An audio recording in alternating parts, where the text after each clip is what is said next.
लोग हैं या हमारे अधिकारी हैं वो ढंग से काम नहीं करेंगे तो अल्टीमेटली पब्लिक तो परेशान है। पब्लिक पहले भी परेशान थी। क्या नेताओं का, चुने हुए नुमाइंदों का फेलियर मानते हैं आप? जी मैं बिल्कुल ऐसा मानता हूँ कि कहीं ना कहीं फेल हैं। जो हैं बिंदु हैं, विधायिका है, कार्यपालिका है, न्यायपालिका और प्रेस है। जब पहले 3 फेल हो जाते हैं तो हमें प्रेस की याद आती है, क्योंकि प्रेस सबसे मजबूत है। तो इसीलिए आप लोगों के सामने हम लोग आए हैं कि हमारे समाज में क्या समस्याएं हैं उनको आप लोगों के सामने पुटअप कर दें। समस्याएं क्या हैं कि मुख्य धारा में जो लोग हैं उनको काम करने को नहीं दिया जाता, तभी सारी समस्याएं पैदा होती हैं। और हम लोग संगठन में हैं और एक ऐसा संगठन बनाना चाह रहे हैं जहां पे लोगों की जो समस्याएं हैं वो सीधा सरकार तक चली जाएं। बड़ी प्रॉब्लम क्या है कि उस पैसे को प्रॉपर यूटिलाइज कैसे करना है। पैसा आ रहा है लेकिन उसकी वेस्टेज हो रही है। वेस्टेज कहाँ हो रही है? भ्रष्टाचार में। तो मेयर की कुर्सी पे बैठ के नीतियाँ बन रही हैं, हम उनके खिलाफ हैं। निजी लड़वा डेयरी कॉम्प्लेक्स, कोई भी डेयरी कॉम्प्लेक्स है, वहाँ पे सबसे पहले जो आपका गौमूत्र निकल रहा है या गोबर निकल रहा है उसके निस्तारण के लिए ना वहाँ पे एसटीपी है ना वहाँ पे ईटीपी है। जो क्योंकि वैसे तो सरकार के कई संगठन हैं, आप कष्ट निवारण समिति देख लीजिए, निगरानी कमेटी देख लीजिए, लेकिन वो सभी सरकारी नियंत्रण में है, इसलिए वो स्वतंत्र होकर काम नहीं करते हैं। सीएम विंडो, हाँ जी, सीएम विंडो भी उसका एक हिस्सा है, और आप विजिलेंस को देख सकते हैं, वो भी उसका हिस्सा है, सीआईडी भी उसका हिस्सा है। बट वो सरकारी नियंत्रण में है, इसलिए फ्री होकर काम नहीं कर सकते। तो हमने जिला स्तर पे एक ऐसा संगठन बनाने की सोची है, प्रत्येक वार्ड में से 4-4 जो हैं वो आरटीए एक्टिविस्ट को लेकर के, ताकि वो लोग अपने जो यहाँ पे विकास कार्य हो रहे हैं उन सब की देखभाल कर सकें। और जब भ्रष्टाचार पे अंकुश लगेगा, अधिकारी थोड़े से नियंत्रण में रहेंगे, तो अपने आप ही विकास जो है वो सुचारू रूप से होगा। मेरे साथ वीरेंद्र सप्रा जी हैं, चिराग सिंगल जी हैं, नीरज भाई साहब हैं और पारस जी हैं। तो हम सभी मुख्य आदमी हैं। हमारे साथ एक टीम भी है जो जुड़ के काम करती है, लेकिन कुछ कारण होते हैं कि व्यक्ति प्रेस के सामने आने से थोड़ा सा कतराता है। लेकिन अब चाह रहे हैं कि 22 वार्ड और 4 व्यक्ति प्रत्येक वार्ड में से, तो 88 और 90 से लेकर के इतने आदमियों की टीम हो जाएगी। हम उन लोगों को टेक्निकली सारी चीज़ें बताएंगे, जिससे कि वो अपने आप ही अपने वार्ड की देखभाल कर पाएंगे। तो यही बात आपके सामने इसलिए रखी है कि आप लोग, जितने लोग आपसे जुड़े हुए हैं, जब वो वहाँ तक आपकी बात पहुँचेगी तो हमारा संदेश भी उन तक पहुँच जाएगा, और मिलजुल के ये एक अच्छा प्रयास होगा जिसको कि सफल बनाना हम सब की जिम्मेदारी है। और ये एक नॉन पॉलिटिकल चीज़ है। यहाँ हम लोग बैठे हैं, हमारी निजी तौर पे किसी भी पार्टी में आस्था हो सकती है, लेकिन कोलैबोरेटली जब हम यहाँ बैठे हैं तो नॉन पॉलिटिकल है ये चीज़। सर बड़ी संख्या में आरटीए एक्टिविटीज हर जिले में काम करते हैं जी, आप यमुनानगर में कोई नया प्लान तो लेकर आए नहीं, आप भी वैसी ही बात कर रहे हैं, लेकिन ज़्यादातर मामलों में आरटीए का जवाब ही नहीं आता, धक्के खा खा के आदमी बैठ जाता आता है जी। देखिए, हमारे पास ये थोड़ा सा हिस्सा है, मेरे पास 10,000 के करीब कागज़ हैं आरटीए के, जो रिप्लाई आया हुआ है। अब आपने जो कहा है कि जवाब नहीं मिलता, जवाब मिलता है, चंडीगढ़ तक जाना पड़ता है। लोगों को जानकारी का अभाव है, उनको पता नहीं है कि प्रोसीडिंग कहाँ करनी है। जस्ट एक एप्लीकेशन लिख के एसबीआईओ को दे देना, उससे समस्या हल नहीं होती है। उसके आगे फर्स्ट अपील है, देन स्टेट में जाना है। जब ये सारी चीज़ें होंगी तब जवाब मिलता है, अफसर मजबूर हो जाते हैं। कानून बहुत मजबूत है, लेकिन जब तक आप कानून की बारीकियों को साथ लेकर के नहीं चलोगे तब तक कानून बेअसर होता है। ऐसा ही होता आया है, ये आपके सामने सबूत है। तकरीबन 900 पेज तो ये हैं और 10,000 के आसपास पेज मेरे ऑफिस में पड़े होंगे। तो क्या निकला सर इसमें से? इसमें से जो करप्शन की चीज़ें हैं ये सारी लगी हुई हैं, उनकी अफसरों को प्रोसीडिंग करवाते हैं। उनके पास क्या है, क्योंकि सरकार के नियंत्रण में है, वो इस काम को डिले कर सकते हैं। और जो हमारा आगे का प्लान क्या है कि बेशक ये डिले कर दें, उस बात को कोई बात नहीं। जब सरकार बदलेगी, कुछ अच्छे लोग आएंगे, तो इन सारी चीज़ों के जवाब मांगे जाएंगे, क्योंकि इन कागज़ों के अंदर बदलाव नहीं हो सकता। ये हमारे पास सबूत हैं। हर एक अफसर, चाहे वो जेई है, एक्सीएन है, एमई है, उन सबको जवाब देना पड़ेगा कि ये भ्रष्टाचार क्यों हुआ है। अतरी जी, जो देखिए, जिम्मेदारी उनकी बनती है, लेकिन आजकल जिम्मेदारी निभा कौन रहा है? कोई भी नहीं निभाता। हम मदन चौहान जी के खिलाफ नहीं हैं, लेकिन जो तौर पे मदन जी से कोई हमारा वैर विरोध नहीं है, लेकिन जो नीतियां वो बना रहे हैं जिससे कि विकास सुचारू रूप से नहीं हो रहा, भ्रष्टाचार को बढ़ावा मिल रहा है, हमारा विरोध उस चीज़ के साथ है। क्या नगर निगम अपना काम सही ढंग से नहीं कर पा रहा? बिल्कुल नहीं कर पा रहा, आपके सामने है। क्योंकि आपको किसी भी तरह के जो है प्रूफ की ज़रूरत नहीं है, आप सब चीज़ें जानते हैं। नगर निगम के कई बिंदु हैं, सैनिटेशन है, आप बिल्डिंग ब्रांच ले लीजिए, जितना भ्रष्टाचार वहाँ पे है उतना तो पूरे राज्य में कहीं भी नहीं है। किस प्रकार का भ्रष्टाचार है कि पर्टिकुलर क्या चीज़ है? सैनिटेशन के अंदर क्या हुआ है, देखिए पहले तो कचरे का जो इशू होता था, कचरा प्लांट लगाया गया था 2012-13 में, करोड़ों रुपए उसके ऊपर खर्च हुए, उसकी सारी मशीनरी चोरी होगी, आज तक FIR दर्ज नहीं हुई। उसके बाद जब ये उठाने के ठेके दिए जाते हैं, जो फर्म तो कहती है कि मैं 1900 रुपये टन के हिसाब से उठाऊंगी, उसको ठेका दे दिया जाता है, और जो कहती है मैं 1250 रुपये टन के हिसाब से उठाऊंगी, उसको ठेका नहीं दिया जाता। इसके अलावा सैनिटेशन के जो घपला क्या किया हुआ है कि भाई नालियाँ तो कोई और ठेकेदार साफ़ करेगा, उसको लिफ्टिंग कोई और करेगा, उस कचरे का निस्तारण कोई और करेगा, रात की सफाई कोई और करेगा, दिन की सफाई कोई और करेगा। तो जनता को और मेरे जैसों को समझ ही नहीं आता है कि भ्रष्टाचार कहाँ से पकड़े। ये सिर्फ गोलमाल इसलिए किया गया है ताकि हमें समझ ना आए कि क्या हो रहा है। अत्री जी, और सफाई व्यवस्था? डस्ट रिमूविंग मशीन जो लगाई है, करोड़ों रुपया खर्च हो रहा है इसका जी, इसका क्या बेनिफिट है? वो तो सफ़ेद हाथी है जी, वो चलता नहीं है, कागज़ों में चलता है, वैसे नहीं चलता। आपने देखी भी है, हमने भी देखी है। वो उसका तो खर्चा ही बहुत है रात का। अब वो टेंडर के अंदर ठेकेदार के ज़बरदस्ती गले मर दी गई है, लेकिन वो काम नहीं कर रही, आप सबको पता है उस बात का। एक और नगर निगम तो शहर को साफ सुथरा बनाने के लिए यहाँ से लीडर के द्वारा इनको वेंडिंग जोन में शिफ्ट कर रहे हैं ताकि शहर की सुंदरता बनी रहे। तो जी, इसके बारे में क्या ख्याल है कि क्या सही कदम है? वेंडिंग जोन के बारे में चिराग जी को भी थोड़ा सा मालूम है इस बारे में, आप बताइए ज़रा। देखिए, वेंडिंग जोन में सबसे पहली बात तो ये है कि अगर वेंडिंग जोन में किसी को शिफ्ट करना है तो उसको मूलभूत सुविधाएं देना सबसे पहला हमारा फ़र्ज़ है। ना वहाँ अभी आज के डेट में कोई प्रॉपर शौचालय है, ना वहाँ पे पानी की सुविधा है, ना वहाँ शेड की सुविधा है, लाइट की सुविधा रात को नहीं है। उसके अलावा सबसे बड़ी बात कि वो इंडस्ट्रियल एरिया है, थाने के सामने से लगातार ट्रक्स ट्रॉलीज़ रेगुलर जाती हैं, जो पेपर मिल गेट का बैक साइड भी है।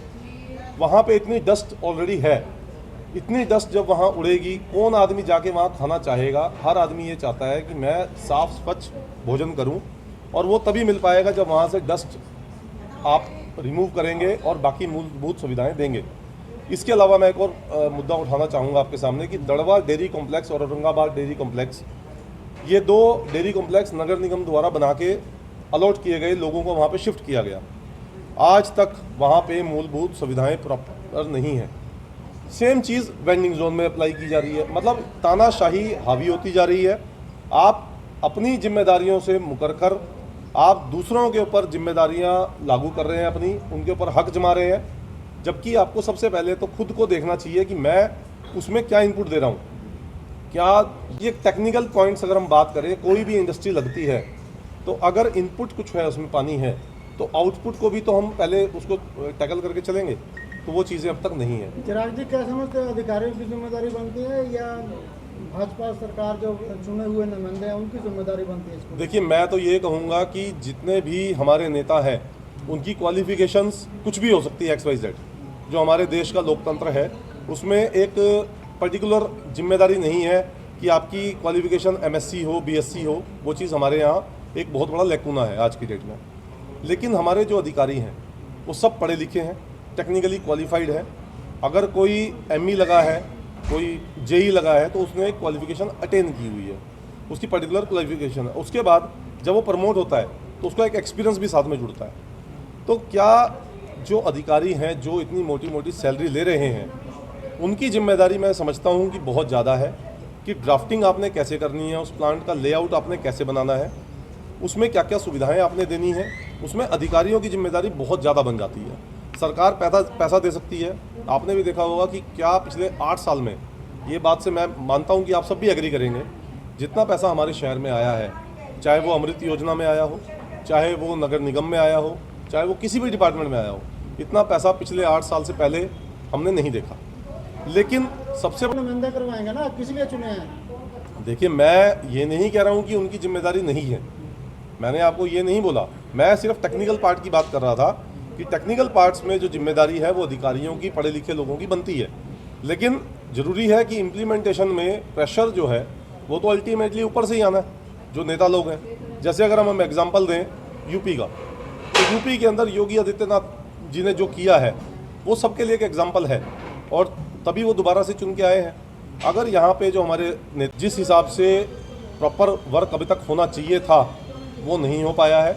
जनता की उम्मीदें बहुत ज़्यादा हैं, और उम्मीदें भी इसलिए हैं क्योंकि हम ये मान के चलते हैं कि सबसे इम्पोर्टेंट है पैसा। जब पैसा आ रहा है और जनता के टैक्स का पैसा है, टैक्स पेयर पूरा खुल के पैसा दे रहा है। जीएसटी कलेक्शन आप देख रहे हैं 1 लाख से ऊपर जा रहा है। तो जब इतना पैसा आपके पास आ रहा है उसको प्रॉपर यूटिलाइज कराना तो जिम्मेदारी बनती है, उस जिम्मेदारी से कोई भी मुकर नहीं सकता। तो क्या मानते हैं कि किस तरीके से उठाएंगे अब फिर आगे? देखिए, हम तो ये चाहते हैं कि हमारे साथ हर वार्ड में, जैसे गुरमीत भाई ने कहा कि 4-4 लोग जुड़ें, आरटीआईज लगाएं अपने अपने वार्ड की, अपने अपने मुद्दों की। जब सारे डॉक्यूमेंट्स हमारे पास इकट्ठे होंगे और वो सारे डॉक्यूमेंट्स लेके हम एक जगह बैठेंगे तो किसी भी अधिकारी में, किसी भी नेता में ये हिम्मत नहीं होगी कि वो हमारे को नकार सके कि जो मुद्दे हम बोल रहे हैं वो सच है कि झूठ है। लंबे समय से आप पर्यावरण मित्र के तौर पर जिले में काम कर रहे हैं जी। और अभी ये नए मुद्दे उठा रहे हैं। एक पर्यावरण नहीं, मित्र ये के- भी एक मिनट सर, एक पर्यावरण मित्र के तौर पर क्या अपने कार्यों से और निगम जो कार्य कर रहा है पेड़ लगाने से लेकर हर चीज, क्या उससे संतुष्ट है? जी बिल्कुल, मैं संतुष्ट नहीं हूँ, क्योंकि हमने पहले भी ये मुद्दे लगातार उठाए, अभी भी हमारा ये मुद्दा है।